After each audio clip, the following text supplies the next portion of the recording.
को शिरोरबिंदों श्रीपाद पद्मरे अशेष प्रणति जनाई नवसृष्टि ऑनलाइन पाठचक्र समस्त मातृप्रेम पाभे को सादर सप्रेम नमस्कार सहित स्वागत करुछि। समस्ते सर्वप्रथमे मां को निकटरे गभीर विनम्र कृतज्ञता निवेदन करिबा।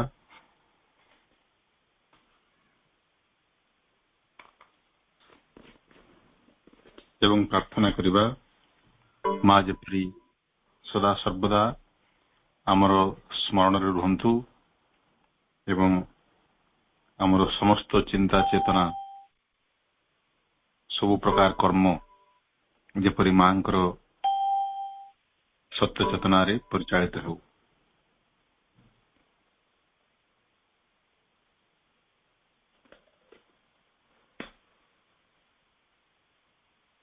प्रभुंकर भावनाकारिका अध्ययन क्रम रे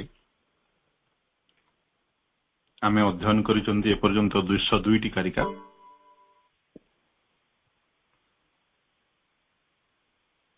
आज अध्ययन करिबा कारिका संख्या 203, 204 एवं 205। यह सहित थॉट्स एंड एफोरिजम्स रो गोटे पर्याय शेष हबो, ज्ञान पर्याय। तापरे आसीबो कर्म पर्याय।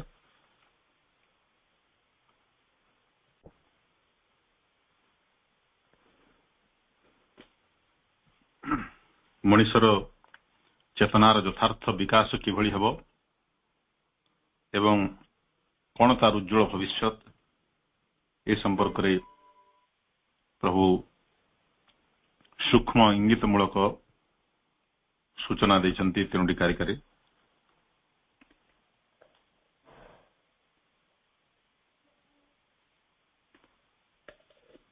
कारिका गुडी कम प्रथमे पढ़ी दउची।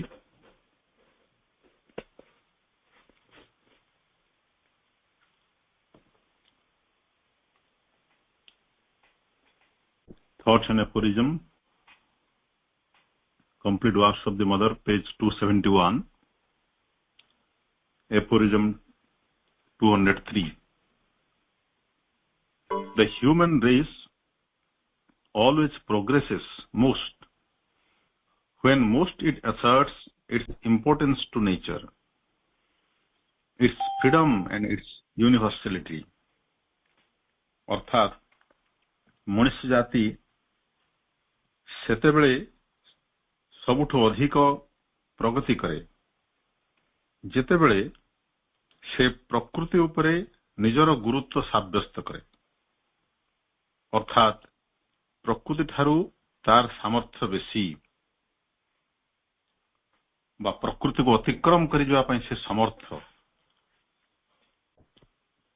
एई विश्वास एवं एई सामर्थ्य जेतेबेले से साब्यस्त करे प्रकृति उपरे सेतेबेले से सबुठू बेसी प्रगति करथाय बोली कहउचंती। एवं ता सहित निजर स्वातंत्र्य फ्रीडम कहले एठी freedom from the shackles of nature और freedom from the dependence on nature एटा को हम बुझिबा। प्रकृति उपरे निर्भर करथवार जो पराधीनता सेथुर मुक्ति एवं तार विश्वव्यापकता। मनुष्य चेतना जेतेबेले प्रकृतिर अधीनतार मुक्त हबो एवं विस्तारित हबो तार चेतना व्यष्टि सत्ता भितर न रही करी विश्व चेतना भितरे से एकीभूत हबो। अर्थात समग्र विश्व हबो तार अस्तित्व।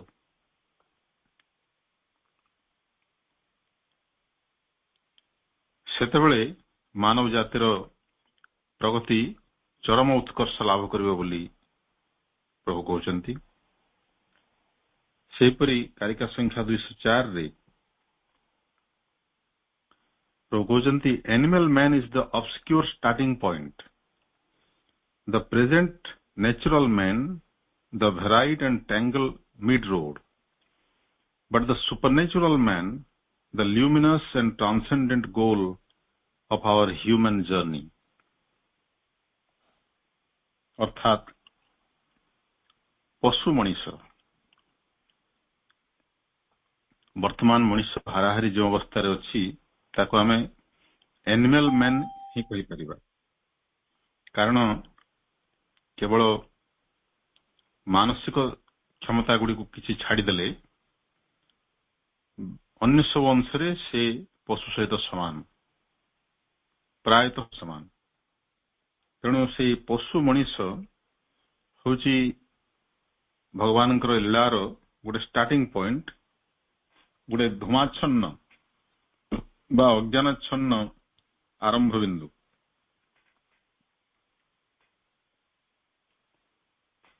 किंबा कहि परिबा आमे गोटे दुर्बल अति न्यून आरंभ the present natural man the varied and tangled mid road जेतेबेले Manish जन्म हला गोटे नूतन चेतनार आरंभ हला वर्तमान सेटा मध्यवर्ती अवस्था पहुंची से जो न्यू एक्सपेरिमेंट ऑफ नेचर प्रकृतिर जो गोटे नूतन गवेषणा नूतन अनुसंधान गोटे नूतन परीक्षा तार आरंभ हला जेतेबेले मनीष सृष्टि हला वर्तमान प्रेजेंट नेचुरल मैन कहले मैन डिपेंडेंट ऑन नेचर प्रकृति उपर निर्भरशील मनीष प्रकृति को आधार करी बंचुवा मनीष से विभिन्नतार भरा एवं तार गतिपथ अंका बंका टैंगल्ड अर्थात ये भी तार चेतनार सर्वोच्च शिखर रे पहुंची नहीं but supernatural man the luminous and transcendent goal of our journey अतिमानस चेतना संपन्न मनीष से होची आमर यात्रार उज्जवल एवं परात्पर लक्ष्य अर्थात এই যাত্রার চরম অবস্থা বা চরম শিখর সম্পর্কে প্রভু সূচনা দেলে অতিমানস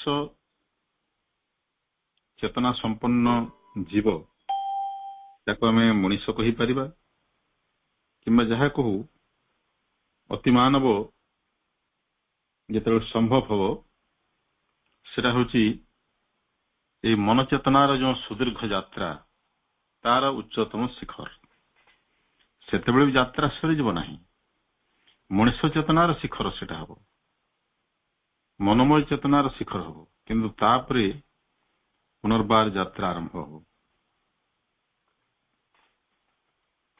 ଆଉ ଗୋଟେ ନୂତନ ଚେତନାର ସେଟା ପୁଣି ହେବ ଗୋଟେ ଷ୍ଟାର୍ଟିଂ ପଏଣ୍ଟ ତେବେ ସେ ଯାହା ହଉ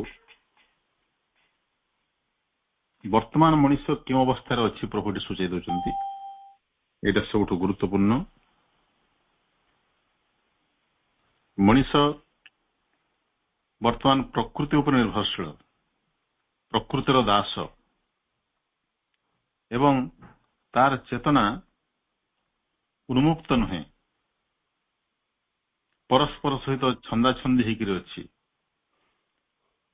चेतनार विभिन्न अंश परस्पर सहित एवं प्रकृति सहित छंदाछंदी होकर अच्छी तेणु से कहते टेंगल मिड रोड से जर्नीर मध्यवर्ती अवस्था अच्छी सुदीर्घ रास्तार मझी अंशरे एवं से रास्ता पुणी अंका बंका अर्थात तार प्रगति वर्तमान टिके मंदित अंका बंका रास्तार जमती गोटे जान शीघ्र जाए पारि नहीं विभिन्न प्रकार हडल्स बाधा विघ्नर सम्मुखीन होगा पड़े से भली अवस्था अच्छे मनुष्यर चेतना किंतु जेते जहा हो पछे अतिमानवत्व आमर समस्तंकर लक्ष्य एवं सेटा अनिवार्य समस्त जीवन रे से अनुभूति आसवा अनिवार्य आम समस्ते दिने अतिमानवत्व उपनीत हवा एटा परम प्रभुंकर एवं श्रीमांकर दिव्य दृष्टि तेणु एथिरे संदेह करिवार किछि नाही। मांकर संक्षिप्त मंतव्य रही दुईटी कारिका उपरे। मां कहउछन्ति man finds his full power for progress when he no longer feels bound to nature or limited by her laws। मनीष जेतेबेले प्रकृति सहित बंधा हबार अनुभव करेना, अर्थात प्रकृतिर दासत्वरु प्रकृतिर अधीनतारु मुक्त ही जाए। विश्वगत प्रकृति ताकू जो भली भाव में परिचालित करुच्ची, अज्ञान मनीष तार दास ही रही से जानी पार नहीं कि से दास। जितेबाला मनीष सचेतन हुए यही दासत्व संपर्क रे, तापर से धीरे धीरे मुकुलिबा को चेष्टा करे। जितेबाला मुकुली जाए सेटा होची तार सामर्थ्यर गुड़े उच्चतर विकास, तार सामर्थ्य पूर्ण रूप से प्रकाशित हुए।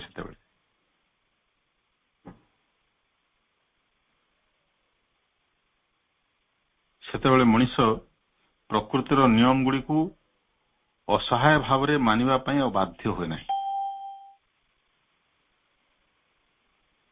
आमे उदाहरण नहीं पारिबा प्रकृतिर नियम गुड़ी कौन, आउ आमे किभली ताकू न मानिक बंची पारुना। वर्तमान प्रत्येक पदक्षेप रे, आमर जीवन प्रत्येक पदक्षेप रे आमे प्रकृतिर अधीनता स्वीकार करुचु।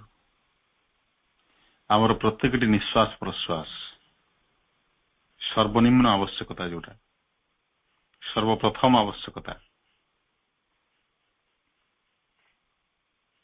किछि मिनिट मात्र निश्वास प्रश्वास बंद हो गले आमर मृत्यु घटिबो। केते बड़ निर्भरता एटा। खाद्य, जल, सूर्यालोक ये सब आमर गोटे गोटे अनिवार्य आवश्यकता। निद्रा मध्य गोटे आवश्यकता। ये सब को धरिकी प्रकृति आमको अधीन कर रखी, शासन कर रखी।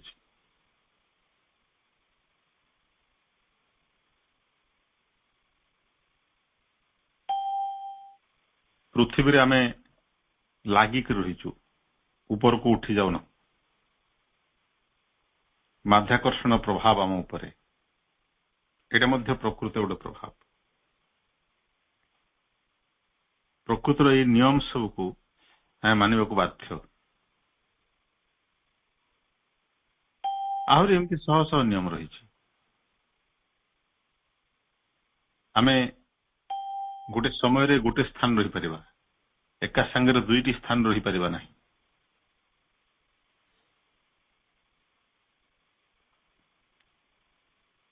किंबा आमे जो स्थान रही सेठी आउ केही रही परिबो नहीं, आउ कहारी भितरे आमे रही परिबो नहीं, किंबा आउ केही आम भितरे रही परिबो नहीं। कारण पदार्थर धर्म सेटा, गोटे समय रे गोटे स्थान रे गोटे ही वस्तु रही परिबो। किंतु आमे देखिछु जोगेश्वर श्रीकृष्ण तांकर जीवन रो आरंभ रू सेमती लीला करिसंती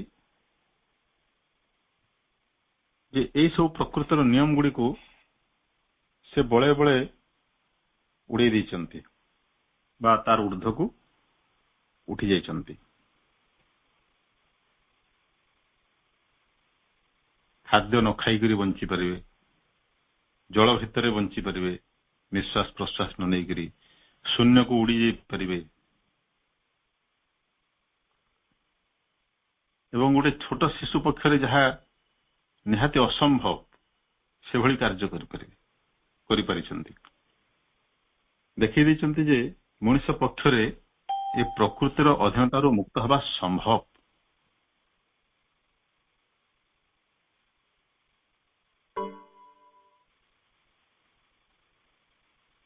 ଆମେ ଦୈନନ୍ଦିନ ଜୀବନରେ ଆମେ ଯଦି ଆମର ଚେତନା ଭିତରକୁ ଟିକେ ଲକ୍ଷ୍ୟ କରିବା, ପ୍ରକୃତରେ ସାଧନାର ଏଇଟା ତ ଗୋଟେ ଅନିବାର୍ଯ୍ୟ ଆବଶ୍ୟକତା। ଆମମାନେ ହୁଏତ ସଚେତନ ଭାବରେ କରୁନାହାନ୍ତି, ଯୋଉମାନେ କରୁଛନ୍ତି ସେମାନଙ୍କୁ ମୋର କୋଟି ନମସ୍କାର। ଅନ୍ତତଃ ସମସ୍ତେ କିଛି ନା କିଛି ଅଳ୍ପ ବହୁତେ ଉଣା ଅଧିକେ କରୁଛନ୍ତି। ସବୁବେଳେ ନିଜର ଚେତନା ଭିତରକୁ ନିରୀକ୍ଷଣ କରିବାର ଯେଉଁ ଅଭ୍ୟାସ, ସବୁ କର୍ମ ଭିତରେ ଆମେ କର୍ମ ଛାଡିକିରି ଅଲଗା ସମୟରେ କରିବେ କହିଲେ ସେଟା ହବ ନାହିଁ କେବେ, ଏବଂ ସେଟା ଠିକ ଧାରା ମଧ୍ୟ ନୁହେଁ। ଠିକ ଧାରାଟି ହେଲା ପ୍ରତ୍ୟେକ କର୍ମ ଭିତରେ ଆମେ ଅନ୍ତର୍ଚେତନାରେ ବାସ କରିବା, ଅର୍ଥାତ ନିଜକୁ ନିରୀକ୍ଷଣ କରୁଥିବା ଯେ ମୋର ଚେତନାର ଅଙ୍ଗ ଗୁଡିକ କିଭଳି କ୍ରିୟା କରୁଛନ୍ତି, କାହା ଦ୍ୱାରା ପ୍ରଭାବିତ ହେଉଛନ୍ତି, ମୋ ଭିତରେ ଯେଉଁ ପ୍ରେରଣାଟି ଉଠୁଛି। କାରଣ ପ୍ରତ୍ୟେକ କାର୍ଯ୍ୟର ଆରମ୍ଭ ଗୋଟେ ପ୍ରେରଣାରୁ ତ ହେଉଛି, ଗୋଟେ ଉତ୍ସାହରୁ। କର୍ମ ଆରମ୍ଭ ହେଉଛି ଉତ୍ସାହରୁ, ଉତ୍ସାହ ଜାତ ହେଉଛି ପ୍ରେରଣାରୁ। ପ୍ରେରଣାର ଉତ୍ସଟି କଣ? ଲକ୍ଷ୍ୟ କର, ଆମେ ଦେଖିବା ହୁଏତ ସେଟା ବାହ୍ୟ ପ୍ରକୃତିର ଗୋଟେ ଦାବି, କିମ୍ବା ଚିନ୍ତା ଗୁଡିକ ସତେ ଯେମିତି ଗୋଟେ ଅଜ୍ଞାତ ଉତ୍ସରୁ ମୋର ମସ୍ତିଷ୍କ ଭିତରକୁ ପ୍ରବେଶ କରି ଆସୁଛନ୍ତି। ସେଟା ମୋର ନୁହେଁ, ହଠାତ୍ ସେମିତି କେମିତି ଚିନ୍ତା ଜାଗ୍ରତ ହେଲା। ଏହାର ଭିନ୍ନ ପ୍ରକାର ହେଇପାରିଥାନ୍ତା।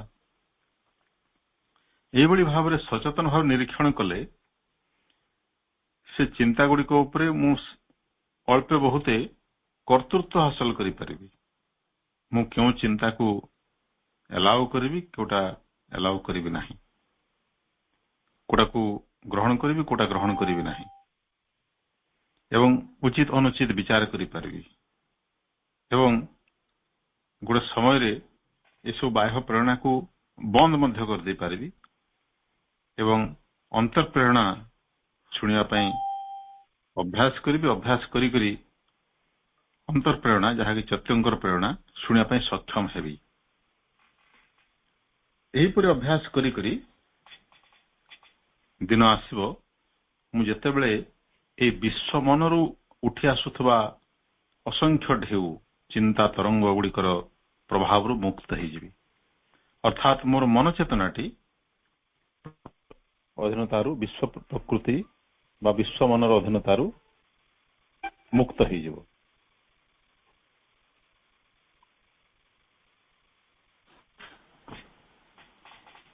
ଠିକ ସେହିପରି ପ୍ରାଣିକ ଆବେଗ ପ୍ରବେଗ ସମ୍ପର୍କରେ ମଧ୍ୟ ସେଇ କଥା। ଆମ ଭିତରେ ବିଭିନ୍ନ ସମୟରେ ଯେଉଁ ପ୍ରାଣିକ ଆବେଗ ଗୁଡିକ, କାମନା ବାସନା ଦେଖାଦିଏ, ଆମେ ଚିରାଚରିତ ଭାବରେ, ଅନ୍ଧ ଭାବରେ ଗ୍ରହଣ କରିଦେଉ ଯେ ସେଟା ମୋର ବୋଲି। ପ୍ରକୃତରେ କିଛି ବି ମୋର ନୁହେଁ। କିଛି ବୋଇଲେ କିଛି ବି ମୋର ନୁହେଁ। ଏ ଶରୀର ହିଁ ତ ମୋର ନୁହେଁ, ଏଇଟା ଭଗବାନଙ୍କର ଦାନ। ତେଣୁ ତାକୁ ଆଧାର କରି ଯେଉଁ ପ୍ରାଣ ଶକ୍ତି କାର୍ଯ୍ୟ କରୁଛି, ଯେଉଁ ମନୋମୟ ଚେତନାଟି କାର୍ଯ୍ୟ କରୁଛି, ସେଟା କେମିତି ମୋର ହବ? ତେଣୁ ଏଇ ଆବେଗ ପ୍ରବେଗକୁ ମଧ୍ୟ ଆମେ ଅନୁଧ୍ୟାନ କଲେ ଦେଖିବା ଯେ ଏଗୁଡିକ ପ୍ରକୃତରେ ବାହ୍ୟ ପରିବେଶରୁ ମୋ ଭିତରକୁ ଧସେଇ ପଶୁଥିବା ଅସଂଖ୍ୟ ତରଙ୍ଗ, ଏବଂ ସେଗୁଡିକୁ ମୁଁ ଅସହାୟ ଭାବରେ ପ୍ରଶ୍ରୟ ଦେଇଦେଉଛି। ଅର୍ଥାତ ମୋ ଭିତରକୁ ଯିଏ ଯେତେବେଳେ ପଶି ଆସିପାରିଲା, ସମସ୍ତଙ୍କ ପାଇଁ ମୋର ଦ୍ୱାର ଖୋଲା, ଆଉ ସମସ୍ତଙ୍କୁ ମୁଁ ସ୍ୱାଗତ କରୁଛି ଭଲ ମନ୍ଦ ନିର୍ବିଚାରରେ। ଏବଂ ସେମାନେ ମୋ ଭିତରେ ଯାହା କରନ୍ତୁ, ଯାହା ଉତ୍ପାତ କରନ୍ତୁ, ଡିଆଁଡି କରନ୍ତୁ, ବିଶୃଙ୍ଖଳା କରନ୍ତୁ, ଦଳି ଚକଟି କରି ମୋର ଚେତନାକୁ ନଷ୍ଟ କରିଦିଅନ୍ତୁ, ମୁଁ ସେମାନଙ୍କୁ ସହର୍ଷ ଅସହାୟ ଭାବରେ ସ୍ୱୀକାର କରୁଛି। ଯଦି ମୁଁ ସଚେତନ ହେବି, ତାହେଲେ ଧୀରେ ଧୀରେ ସେମାନଙ୍କ ଉପରେ ନିୟନ୍ତ୍ରଣ ହାସଲ କରିବା ସମ୍ଭବ ହେବ। କାହାକୁ ମୁଁ ପ୍ରଶ୍ରୟ ଦେବି, କାହାକୁ ଦେବି ନାହିଁ। तापर निर्णय करिवार सामर्थ्य मोर विकसित हो। एभली भाव रे विश्वगत प्राण प्रकृतिर अधीनतार मध्य मुक्ति पाइबा मो पक्षरे संभव हो। सबुठु कष्टकर हबो शारीरिक प्रकृतिर अधीनतार मुक्ति पाइबा, कारण शरीर चेतना एते शीघ्र रूपांतरित हबो नाही। एटा सर्वापेक्षा अधिक समय नब। एक कथा विभिन्न जगह श्रीमा कहिसंती तांको रचनावली।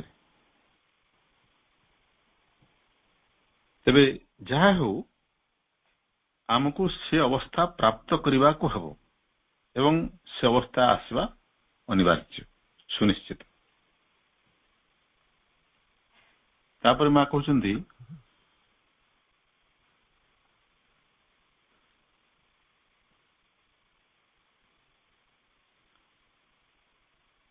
Nature is only a limited expression of the divine. प्रकृति होची भगवानंकर गुटे अपूर्ण परिप्रकाश, गुटे सीमित परिप्रकाश। Whereas man was created to become the conscious expression of the divine। मनुष्य कहीं सृष्टि या पूर्वर जहां हमें आलोचना करुले, मनुष्य निजर असल स्वरूप विषय सचेतन हब, निजर चेतनार निजर अस्तित्वर असल सत्य प्रति जागी उठिब। सेतिपाई भगवान मनुष्य को सृष्टि करिसेंति।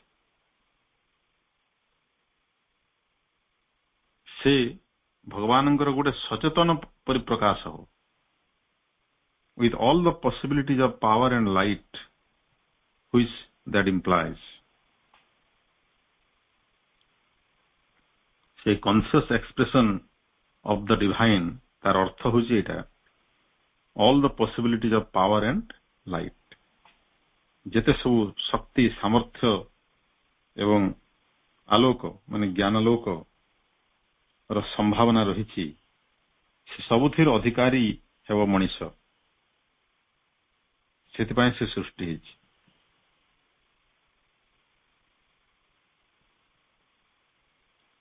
कहवा बाहुल्य जे सब प्रकार सामर्थ्य एवं सत्य ज्ञान रो अधिकारी जेतेबेले मनुष्य ही जीव, सेटा होछि प्रकृति से अति मानवत्व।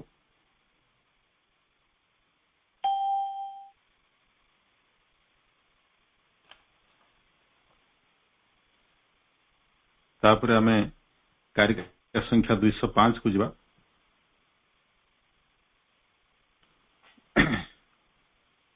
एठी प्रभु कहउचंती life and action culminate and are eternally crowned for the when thou hast attained the power of symbolizing and manifesting in every thought and act, in art, literature and life, in wealth getting, wealth having, or wealth spending, in home, government and society, the one immortal in his lower mortal being।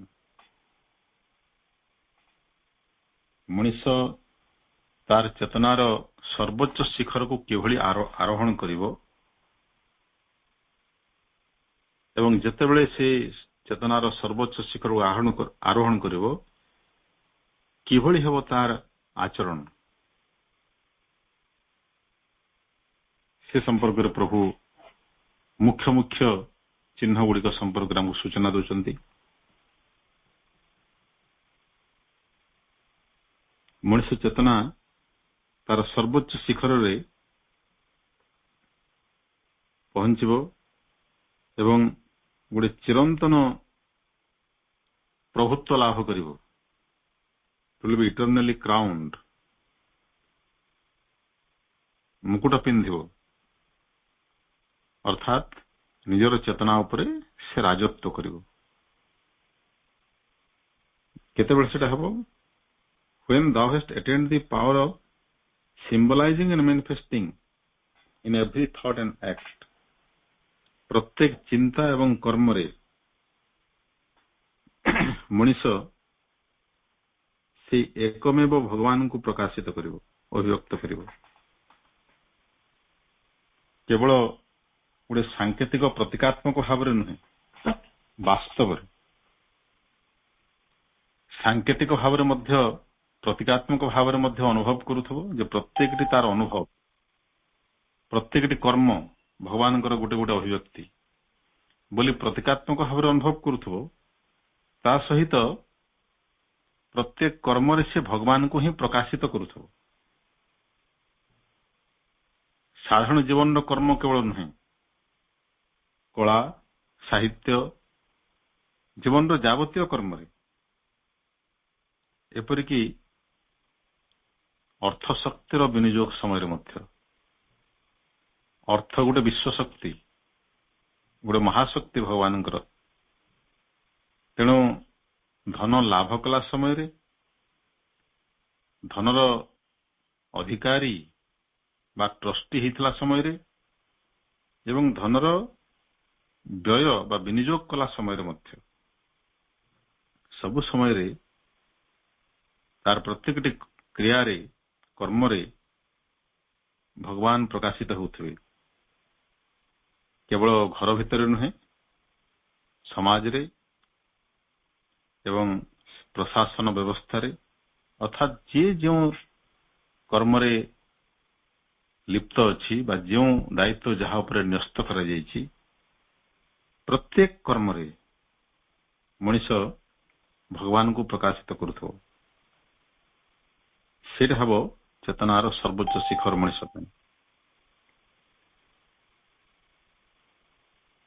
यही कारिका संपर्क रे मां कहउचंती no doubt this is the description of man when he reaches the summit of his being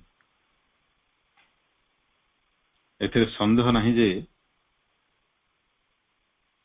एटा होची से मनीषर लक्षण जो मनीष तार चेतनार शिखर रे आरोहण कर सारी किंतु मां कहउचंती but it is only the first step of the superman अति मानवत्वर एटा होची प्रथम पदक्षेप अर्थात प्रारंभिक अति मानवर एटे सब लक्षण ताहले अति मानव चेतना पुणी आहरी जेतेबेले विकसित हबो परिपक्व हबो स्वतस्फूर्त हो प्रकृतिर गोटे स्वतस्फूर्त क्रिया परिणत हो आउ केते उन्नत एवं मार्जित चेतनार अधिकारी होई नथिबो अति मानव से संपर्क अवश्य आमे वर्तमान चेष्टा कले मध्य कल्पना करि परिबा नाही।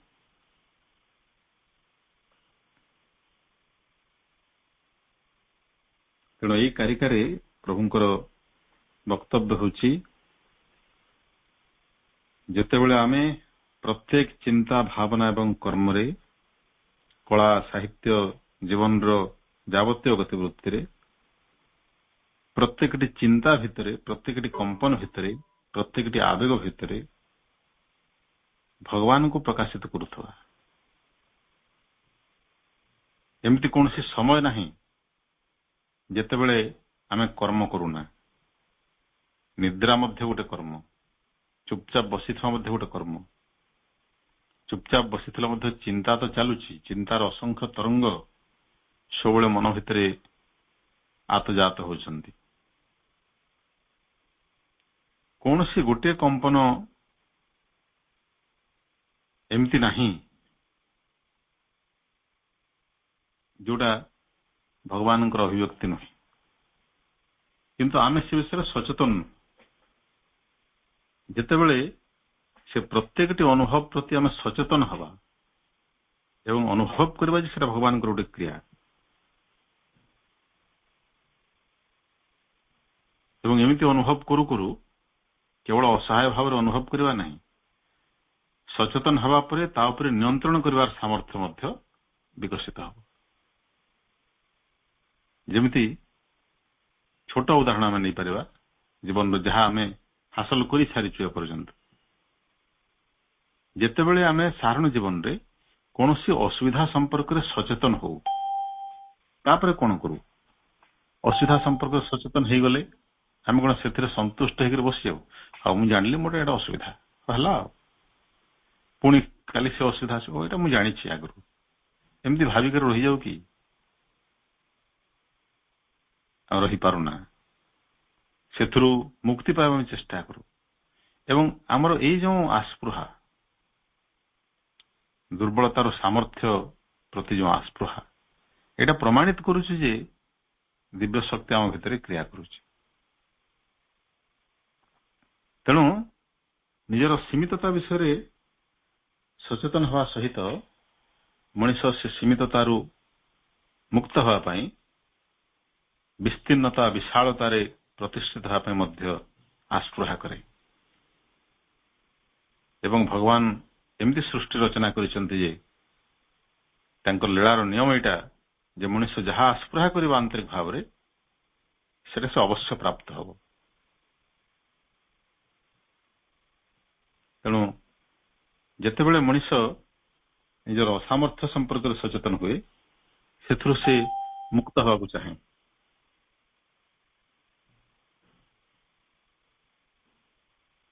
ଏବଂ ଧୀରେ ଧୀରେ ସେ ସାମର୍ଥ୍ୟ ଲାଭ କରେ। ଅର୍ଥ ସମ୍ପର୍କରେ ତ ମା ବହିରେ ବିଶଦ ଭାବରେ କୁହାଯାଇଛି ଅର୍ଥ ଗୋଟେ ବିଶ୍ୱ ଶକ୍ତି, ତାର ଉଦ୍ଦେଶ୍ୟ ହେଉଛି ମଣିଷ ଚେତନାର ସାମଗ୍ରିକ ବିକାଶ। ସବୁ ବିଶ୍ୱ ଶକ୍ତିଙ୍କର ସେଟା ହିଁ ଏକମାତ୍ର ଉଦ୍ଦେଶ୍ୟ। ତେଣୁ ଚେତନାର ବିକାଶ ନିମନ୍ତେ ଅର୍ଥ ବିନିଯୁକ୍ତ ହେବ। ପ୍ରଥମେ ମୋତେ ତାକୁ ଅସୁର ହାତରୁ ଛଡ଼େଇ ଆଣିବାକୁ ପଡ଼ିବ, ଅର୍ଥାତ୍ ଯେଉଁ ସବୁ ମନ୍ଦ ଶକ୍ତି ବର୍ତ୍ତମାନ ଧନର ଅଧିକାରୀ ସେମାନଙ୍କ ହାତରୁ ସେଟା ପ୍ରଥମେ ମୋ ପାଖକୁ ଚାଲି ଆସୁ। ମୋ ପାଖକୁ କହିଲେ ଯେଉଁ ବ୍ୟକ୍ତି ସମର୍ପିତ ଚେତନାର ଅଧିକାରୀ, ଯିଏ ବ୍ୟକ୍ତିଗତ ସ୍ୱାର୍ଥ ପାଇଁ ସେ ଅର୍ଥ ଶକ୍ତିର ବିନିଯୋଗ କରିବ ନାହିଁ, କେବଳ ସୀମିତ ଆବଶ୍ୟକତା ପରିପୂରଣ ନିମିତ୍ତ କରିବ ଏବଂ ସେ ଶକ୍ତିକୁ ସବୁବେଳେ ଭଗବାନଙ୍କର ଉଦ୍ଦେଶ୍ୟ ପୂର୍ତ୍ତିରେ ଲଗେଇବ। ଭଗବାନଙ୍କର ଉଦ୍ଦେଶ୍ୟ ପୂର୍ତ୍ତି କହିଲେ ସାମଗ୍ରିକ ସଂଗତି, ଯୋଉଠି ସଂଗତି ରହିଛି ସେଠି ରହିଛି ପ୍ରଗତି। ତେଣୁ ମା କହିଲେ ହାରମୋନି ଆଟ୍ ଏନି କଷ୍ଟ। ଆମର ଯେକୌଣସି ସମ୍ପଦ ବିନିମୟରେ ବା ଯେକୌଣସି ସାମର୍ଥ୍ୟ ବିନିମୟରେ ଆମକୁ ସଂଗତି ହିଁ ପ୍ରଥମେ ପ୍ରତିଷ୍ଠା କରିବାକୁ ପଡ଼ିବ ଏବଂ ସେ ସଂଗତି ମଧ୍ୟ ଦେଇ ଚେତନାର ପ୍ରଗତି ତ୍ୱରାନ୍ୱିତ ହେବ। ତେଣୁ ଯେତେବେଳେ ଆମେ ଧନର ମାଲିକ ତ କେହି ନୁହନ୍ତି, ଟ୍ରଷ୍ଟି, କାରଣ କିଛି ସମୟ ପାଇଁ ସେ ଅର୍ଥକୁ ଜଗି ରଖିବା ପାଇଁ ଦାୟିତ୍ୱ ଆମକୁ ଦିଆଯାଇଛି ଏବଂ ତାର ସୁବିନିଯୋଗ ହେଉଛି କି ନାହିଁ ଦେଖିବା ପାଇଁ କୁହାଯାଇଛି। ଆମେ ସେଟା ସେଇଭଳି ମନୋଭାବରେ କରିବା ଭଗବାନଙ୍କର ସେବକ ରୂପରେ। ଏହାଦ୍ୱାରା ଭଗବାନଙ୍କର ଉଦ୍ଦେଶ୍ୟ ହିଁ ସାଧ୍ୟ ହେଉଛି, ତାଙ୍କର ଇଚ୍ଛା ପରିପୂର୍ଣ୍ଣ ହେଉଛି ବୋଲି ଭାବି ଆମେ ଅର୍ଥ ଶକ୍ତିର ବ୍ୟବହାର କରିବା। ଏବଂ ଏଇଭଳି ଭାବନା, ଏଇଭଳି ମନୋଭାବ କେବଳ ମନର ଭାବ ନୁହେଁ, ସମ୍ପୂର୍ଣ୍ଣ ଚେତନାର ଅବସ୍ଥା। ଏଇଟା ଆମେ ପ୍ରତି ମୁହୂର୍ତ୍ତରେ ରଖିବା। ଯେତେବେଳେ ଯୋଉଠି ଥିବା ସେଇଠି ସେଇ ପରିବେଶର ଦାବି ଅନୁସାରେ ଆମେ ଆମର ଏଇ ମନୋଭାବଟି ସଂଗଠିତ କରିବା। ଯେତେବେଳେ ଘରେ ଥିବା ଘରର ସବୁ ବସ୍ତୁ ବ୍ୟକ୍ତି ଯାହାର ସଂସ୍ପର୍ଶରେ ମୁଁ ଆସୁଛି ବା ଯାହାର ବ୍ୟବହାର କରୁଛି, ଯାହାର ସାହାଯ୍ୟ ନେଉଛି, ସମସ୍ତଙ୍କୁ ଭଗବାନଙ୍କର ଗୋଟେ ଗୋଟେ ଅଭିବ୍ୟକ୍ତି ବୋଲି ଜ୍ଞାନ କରିବା। ଠିକ୍ ସେହିପରି ସରକାରୀ ଅଫିସରେ ଏବଂ ସମାଜରେ ଆମର ବନ୍ଧୁ ପରିଜନ ମାନଙ୍କ ସହିତ, ସାଙ୍ଗସାଥୀ ମାନଙ୍କ ସହିତ, ପଡୋଶୀ ମାନଙ୍କ ସହିତ ସେଭଳି ଭାବରେ ବ୍ୟବହାର କରିବା ଯେ ସମସ୍ତେ ଭଗବାନଙ୍କର ଗୋଟେ ଗୋଟେ ଅପୂର୍ଣ୍ଣ ପ୍ରକାଶ। ତେଣୁ ଆମର ପ୍ରତ୍ୟେକଟି କର୍ମରେ ଯେତେବେଳେ ଦି ୱାନ୍ ଇମୋର୍ଟାଲ ଏକମେବ ଚିରନ୍ତନ ସତ୍ତା ଯେତେବେଳେ ପ୍ରକାଶିତ ହେବେ ସେତେବେଳେ ମଣିଷ ତାର ଚେତନାର ଉତ୍କର୍ଷ ପ୍ରାପ୍ତ ହେବ ବୋଲି ପ୍ରଭୁ ଏଠି କହୁଛନ୍ତି।